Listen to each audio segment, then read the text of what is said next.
Hi, I'm Ted Ludwig, and this is the Blue Guitar by Jim Triggs.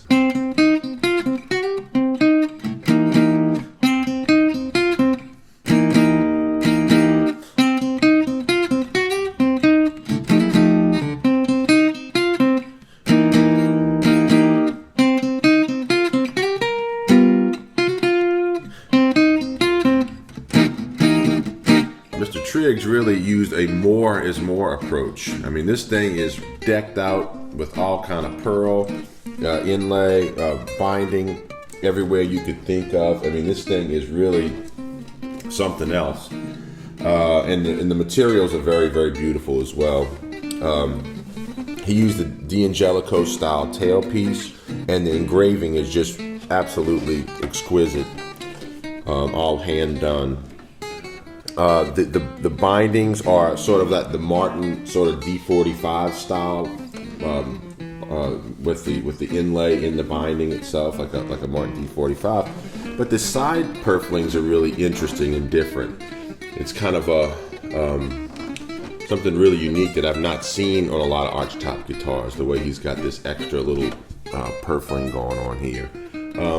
And then the big thing that I noticed right off the bat, well, first of all, it's very D'Angelico inspired, but this guitar has a sunburst fingerboard, which I've never seen on an archtop before. He put a maple fingerboard in and actually put the split block inlays in, and then sunburst it with the blue. Very different, but it's actually cool. It's definitely interesting.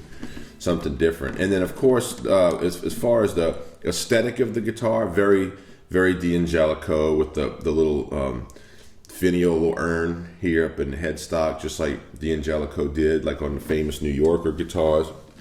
And this is actually called the Triggs New Yorker. The materials are very beautiful. He used some really, really pretty flame maple on the back and sides, and really nice even grain for the top. That was the one thing when I was sort of looking at this guitar. The grain is very even all the way across. Really beautiful.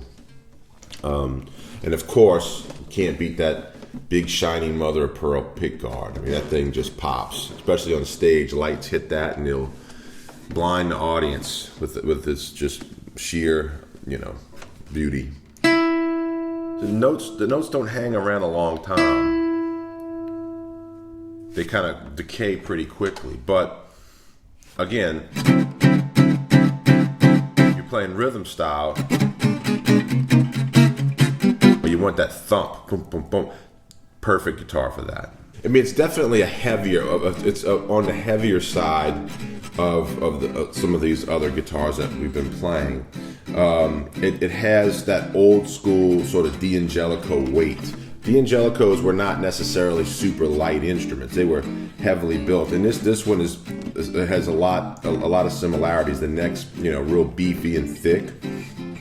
The extension, the neck extension is really real thick, and this instrument is not for the faint of heart. It is a big guitar, and it's it's a bruiser, but it sounds great. I'm Ted Ludwig, and this is Jazz Guitar Today with the Blue Guitar Collection.